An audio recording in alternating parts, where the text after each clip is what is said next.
হরে কৃষ্ণ। আজকে আমরা আছি লাকসাম বাউল গোস্বামীর আখড়াতে।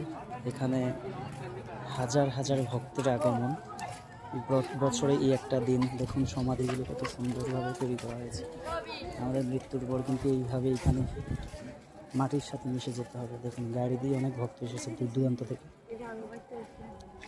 সকালে বৃষ্টি হয়েছিল, তার জন্য রাস্তায় হালকা কাদা পড়েছে।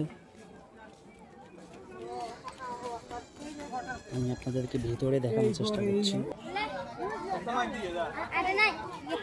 হচ্ছে প্রধান গেট। অনেকগুলো দোকানে উঠেছে। এখানে বৈষ্ণবের আগমন, অনেক বৈষ্ণব এখানে এসেছে। দেখুন হচ্ছে আমাদের কীর্তন দলের লোক। কত সুন্দর করে সাজিয়েছে দেখুন। একটাবার ভাবুন, মনে হয় যে এটা বৃন্দাবনে চলে এসেছে আমরা। এখানে চারিপাশের প্রকৃতিটা। আবার এখানে রথও হয়, জগন্নাথদেবের রথ হয়। দেখুন রথটা দেখানোর চেষ্টা করছি। এই হচ্ছে বৈষ্ণবের সমাধি। এখানে ভক্তরা মোমবাতি প্রজ্বলন করছে।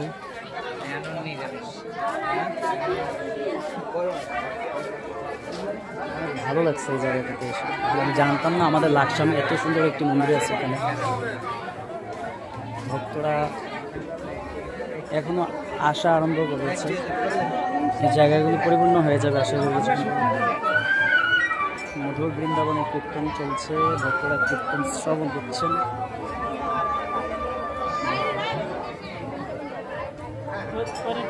এখানে দেওয়ালে কিছু বাণী লেখা আছে। বাণীগুলো বাস্তব জীবনে অনেক প্রয়োজন। বৈষ্ণব মাতাজি এখানে প্রতিটা জায়গাতে বৈষ্ণবের পদধূলি লেগে আছে। তো আমরা এখানে এসেছি কীর্তন করার জন্য। দেখুন এখানে যেখানে প্রসাদ রান্না হচ্ছে সেই জায়গাটাতে আপনাদেরকে নিয়ে যাচ্ছি।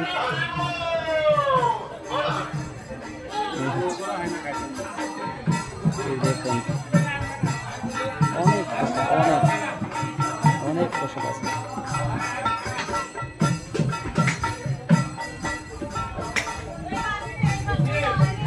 বৈষ্ণবরা খুব কষ্ট করে রান্না করছেন। এই যে অনেক ভক্তরা বসেছে প্রসাদের জন্য। বিশাল আয়োজন আপনারা দেখতেই পাচ্ছেন।